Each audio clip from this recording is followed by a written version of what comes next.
Start.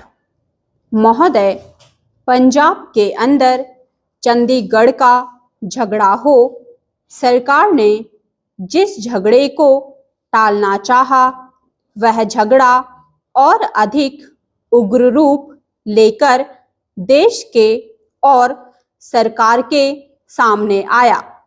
इसलिए मैं चाहूँगा कि इस सरकार को आगे के लिए यह परंपरा डालनी चाहिए कि जब भी इस प्रकार के कोई प्रश्न आए तो उन प्रश्नों पर दृढ़ता से विचार किया जाए और तत्काल उनका समाधान किया जाए।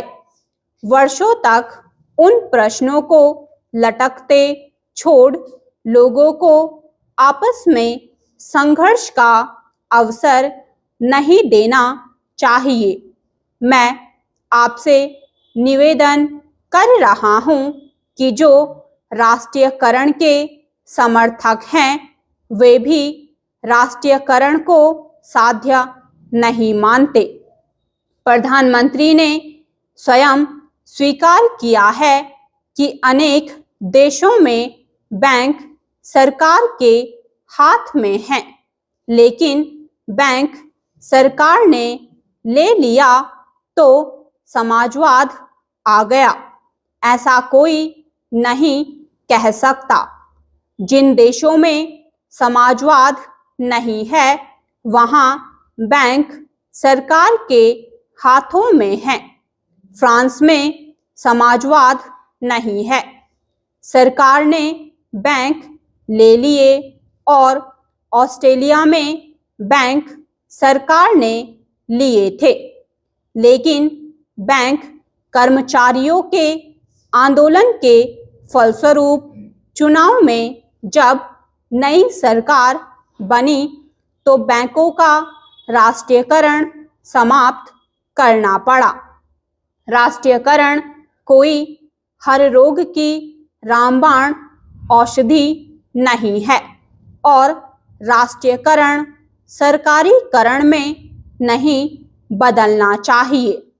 जिस तत्परता से सरकार ने बैंकों को अपने हाथ में लिया है उससे आर्थिक क्षेत्र में कठिनाइयां पैदा हो सकती हैं।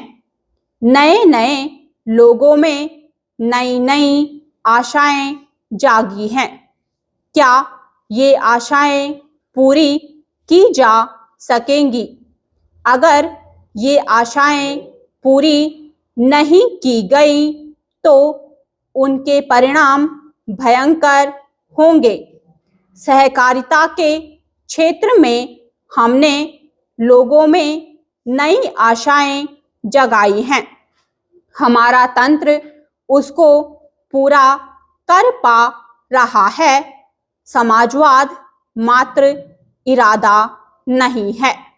इरादे अच्छे हो सकते हैं, नेक हो सकते हैं, लेकिन जिस मशीनरी के द्वारा, जिस तंत्र के द्वारा वह इरादे व्यवहार में लाने हैं, अगर वह मशीनरी भ्रष्ट है, अगर वह तंत्र अक्षम है, अगर जनता के प्रति उनके हृदय में सहानुभूति नहीं है तो फिर राष्ट्रीयकरण भी सहकारिता की तरह से एक बदनाम चीज हो जाएगी। सरकार बहुत से कारखाने चला रही है, कुछ अच्छे चल रहे हैं, कुछ बुरे चल रहे हैं, लेकिन कारखाने चलाने के लिए, सरकारी संस्थाएं चलाने के लिए जैसे आदमी हमें चाहिए वैसे आदमी तैयार करने का हमने प्रयत्न नहीं किया है।